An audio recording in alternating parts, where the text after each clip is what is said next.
Terpidana korupsi APBD Kota Bekasi, Mokhtar Muhammad mangkir dalam pemanggilan KPK guna dilakukan eksekusi pasca putusan kasasi Mahkamah Agung. Untuk itu, tim penyidik Komisi Pemberantasan Korupsi akan menjemput paksa terpidana Mokhtar. KPK juga melayangkan surat daftar pencarian orang DPO ke Mabes Polri guna membantu melakukan pencarian kepada terpidana Mokhtar Muhammad. Juru bicara KPK, Johan Budi mengatakan KPK belum mendapatkan konfirmasi dari pihak Mokhtar. KPK sebelumnya telah melayangkan 2 surat untuk eksekusi Mokhtar yang seharusnya dilakukan pada tanggal 15 Maret lalu dan surat eksekusi kedua tertanggal 20 Maret.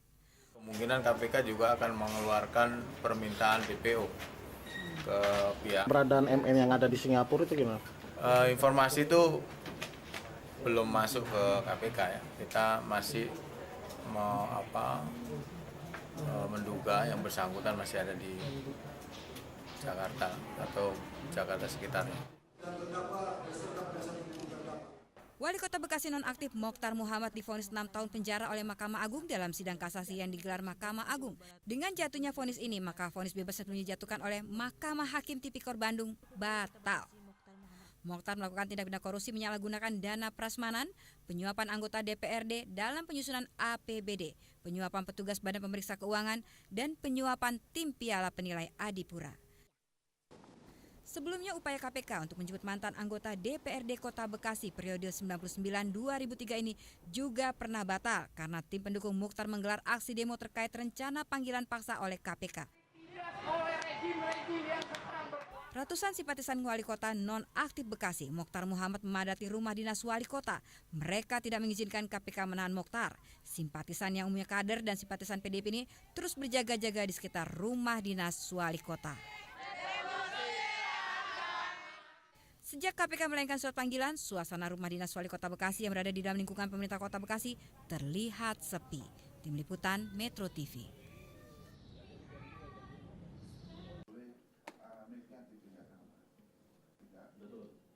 Laki-laki warga negara Indonesia. Betul.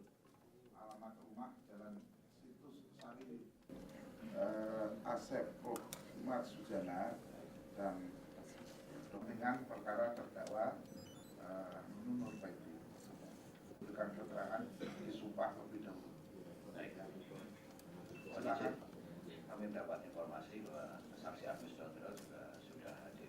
Maka bisa sekalian boleh jawab apa?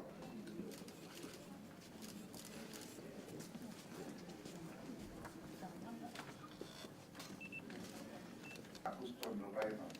Ya. Saya tanyakan identitasnya lebih dulu ya. Pak Retno. Betul.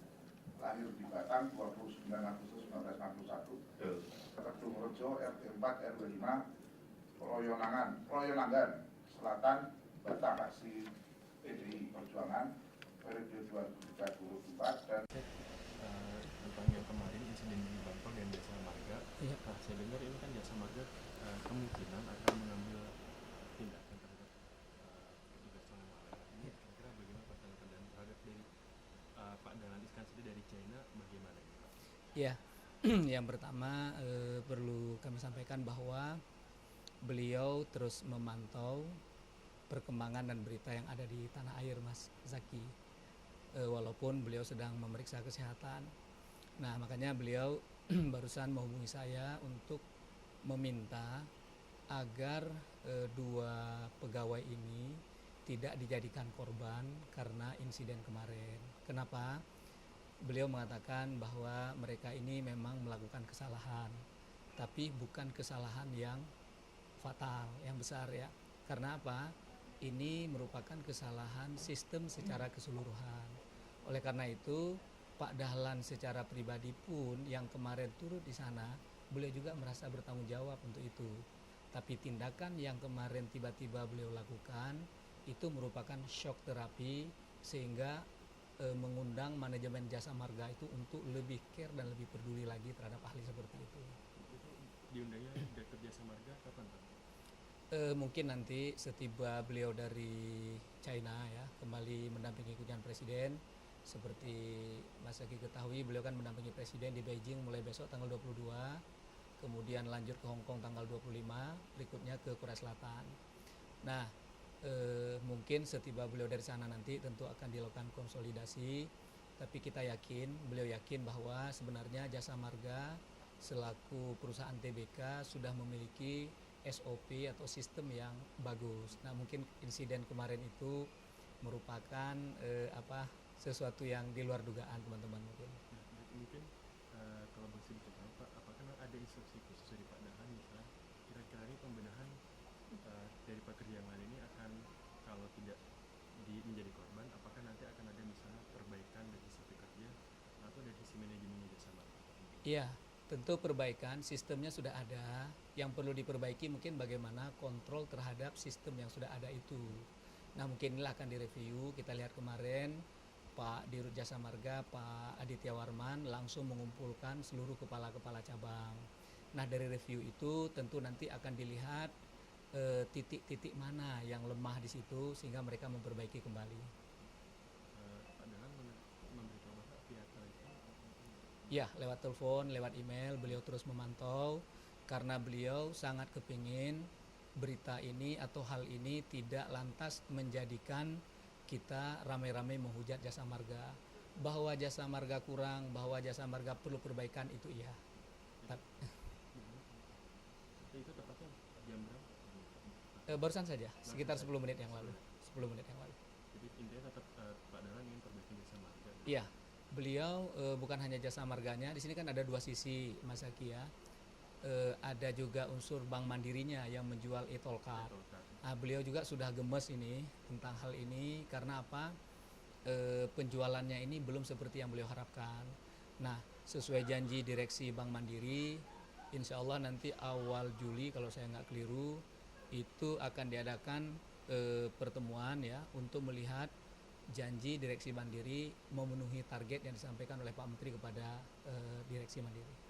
Jika kira-kira itu tidak memenuhi target, Pak, apakah akan ada shock terapi lagi dari Pak Dahlan? Ada, beliau sudah ada. Mungkin saya belum boleh sampaikan, tapi tadi beliau sudah sampaikan di dalam Rapim waktu itu, mungkin ini akan disebarkan ke seluruh bank. Jadi tidak lagi eksklusif menjadi hak Bank Mandiri.